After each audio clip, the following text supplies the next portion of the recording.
All right, Jesse on Fire. Welcome back to the channel. Sorry I didn't get a video out yesterday. I was, I'm on vacation, as you can see. But, obviously after last night's fights, a mandatory time to do a video. So a lot went down last night. And I think I'm going to interpret this in a way that people might consider to be self-serving. However, it is 100% what I think. So that is generally how I approach these things, is I tell you exactly what I think, and hopefully you guys appreciate it that way. So for anybody who's new to the channel, this is not my normal setup, obviously. I'm in a hotel room in Napa, but this is my dedication to my subscribers. I got to get a video out, big fight last night.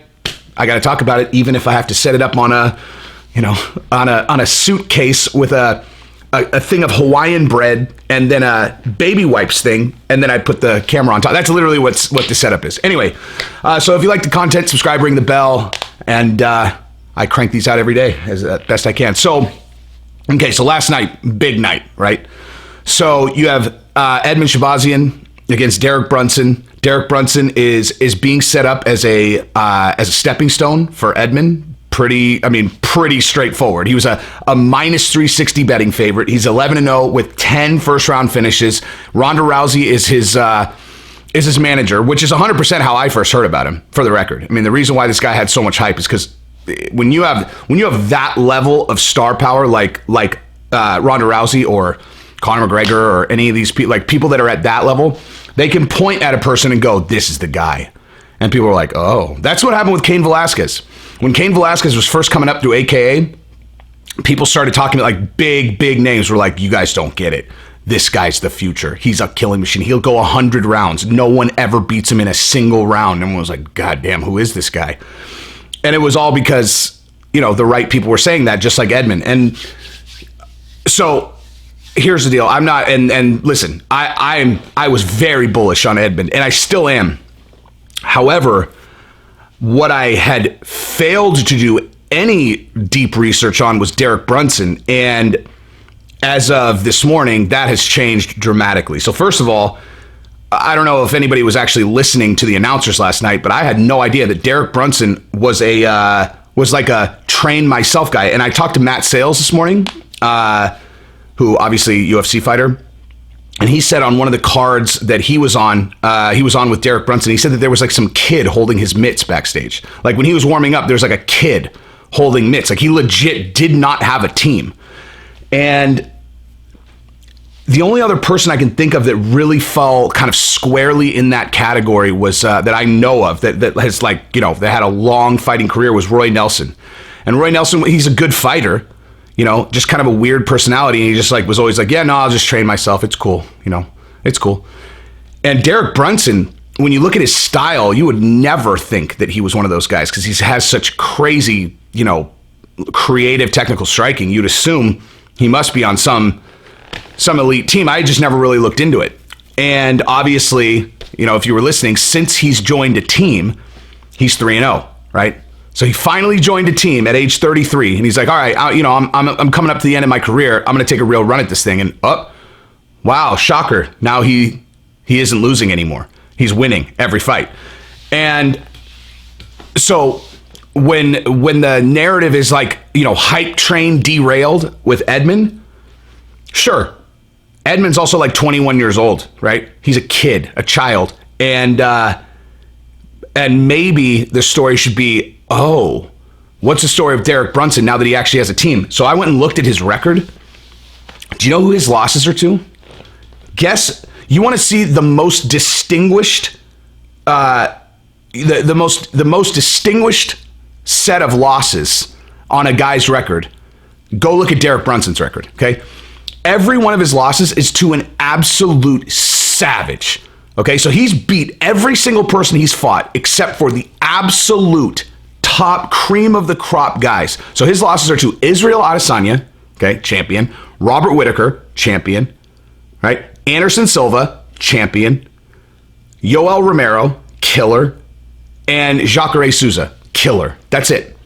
So basically, in his, think of how talented you need to be to not even have a professional training camp or a training team, and to be able to beat every other UFC fighter that you've ever fought except for that top 1%, or top whatever it is, top, the absolute elite guys in your division. Because that's what Derek Brunson was prior to getting a team. So now he has established himself in a main event against a very, very, very strong opponent that he annihilated.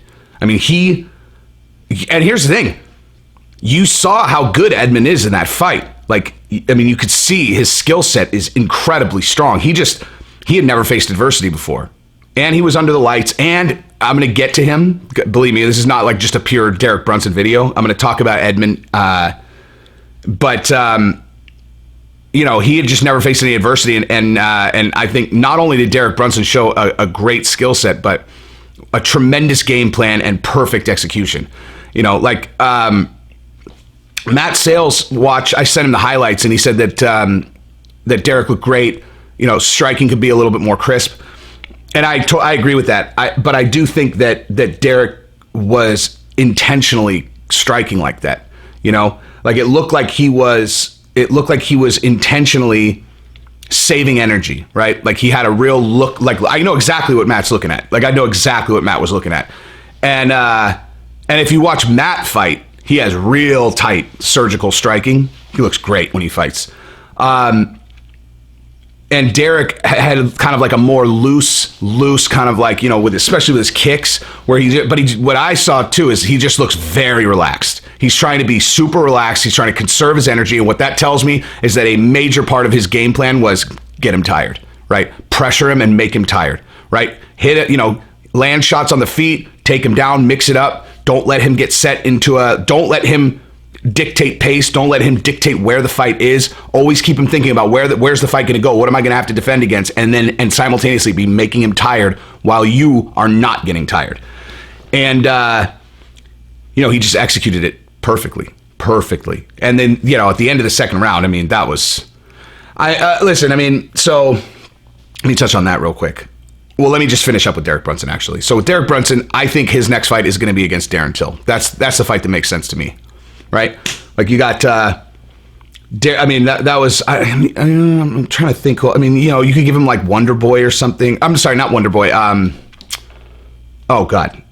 I don't know. Anyway, the bottom line is, to me, Darren Till's the guy. That is a perfect matchup, right? Because you got, right at the top, and you got Whitaker fighting Cannonier. You have Adesanya fighting Costa.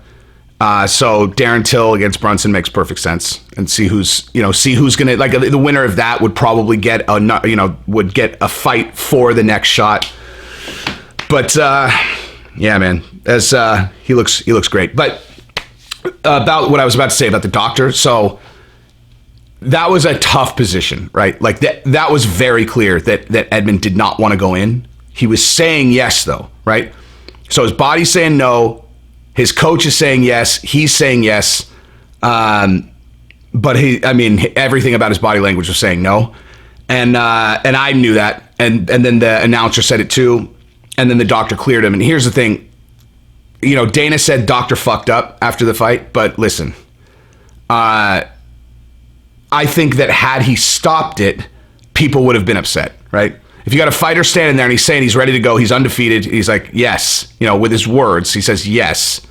I think people would have been upset if they stopped it. I think, but I certainly wouldn't have been. He was done. Dude, the end of the second round, he was basically unconscious. I'm actually pretty sure. I'm pretty sure that what actually happened is Herb Dean did wave that off. He went like this, and then it was the end of the round, and I think Dean kind of second guessed it. He's like, oh, it's the end of the round, like. Yeah, okay, doctor, you figure it out. Like, it looked to me like Dean very clearly waved it off. Like, he was like, okay, it's over. Because it was over. If there was 4 seconds left in that round past the bell, it's over, right? He was basically unconscious. Yeah, and he came in there and he didn't throw any punches and he just got knocked out. Got finished. And I thought Herb did a great job, ending the fight when he did in the third. But, all right, so let's talk about Shahbazyan and Edmund. Right, so Edmund, his coach, and Edmund Shahbazyan.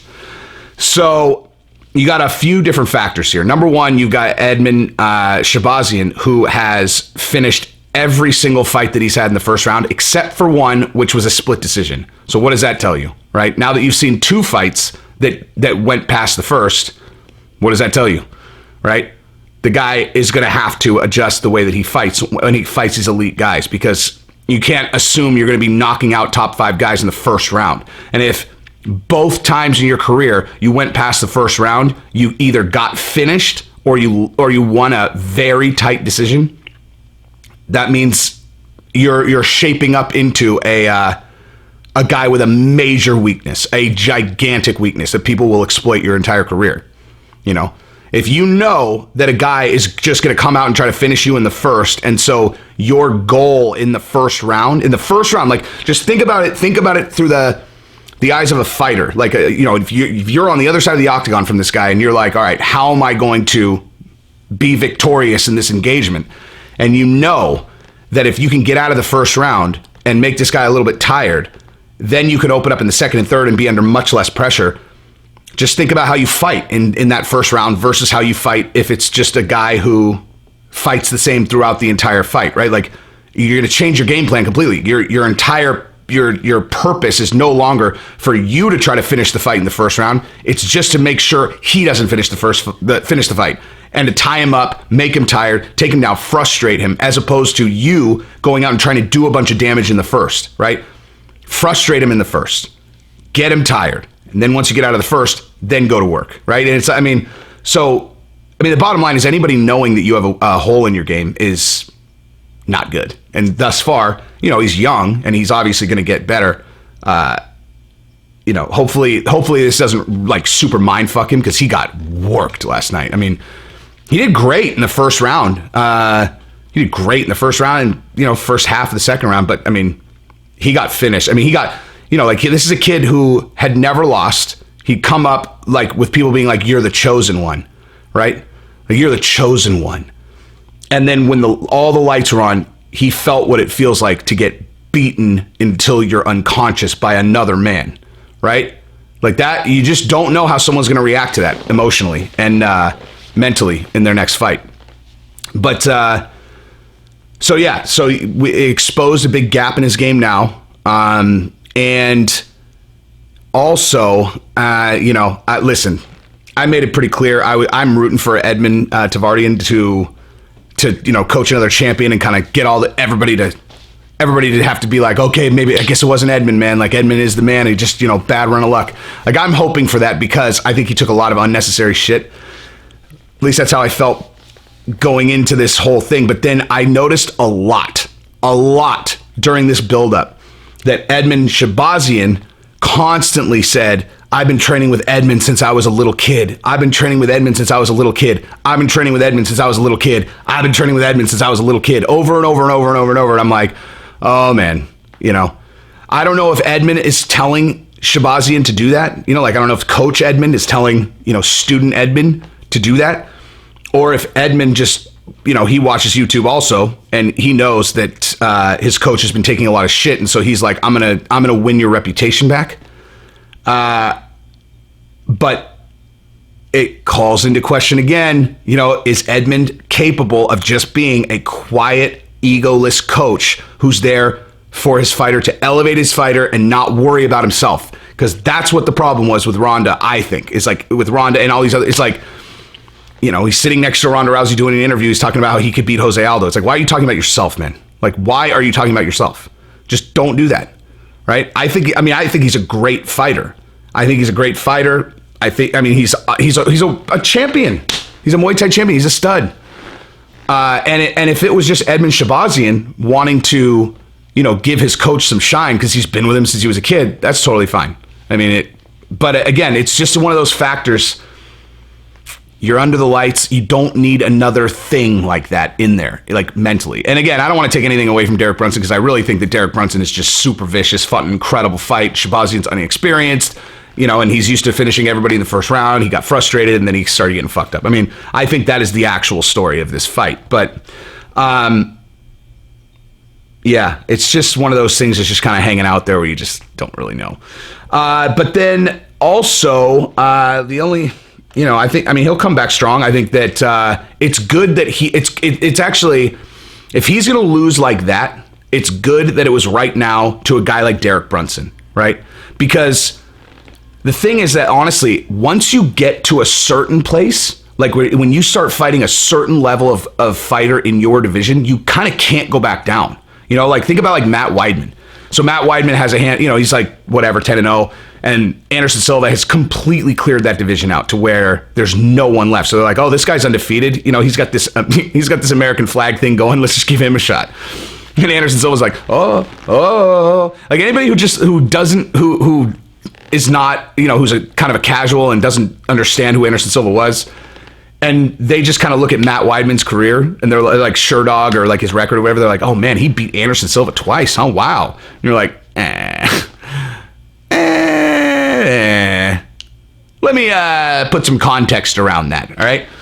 Anderson Silva had won 1,000 fights in a row. Okay. So think of the most dominant champion you've ever seen ever, and then multiply that by 5. Okay. And then they brought in Matt Weidman, and Anderson Silva had been humiliating people so completely that he was so cocky in there that he would just showboat constantly and just be like, pretend like he was hurt. He literally, like, think of the most obnoxious boxer that used to do that, whatever his name was, Prince Nassim. He's like that. And he was doing one of those, just kind of like, and Weidman just all of a sudden started throwing bombs at him. And by miracle, he got clipped while he was showboating. And that's how he lost, right? No showboating, no chance that Weidman wins. And then in the rematch, Anderson Silva threw a leg kick and it broke around Weidman's leg. Now, checking a kick is legit, but Anderson Silva's leg breaking around a checked kick is, I'm going to go ahead and say that's probably a compounding injury that is like brittling that area over 25 years. And then it just was so that one that just kind of, you know, broke the dam.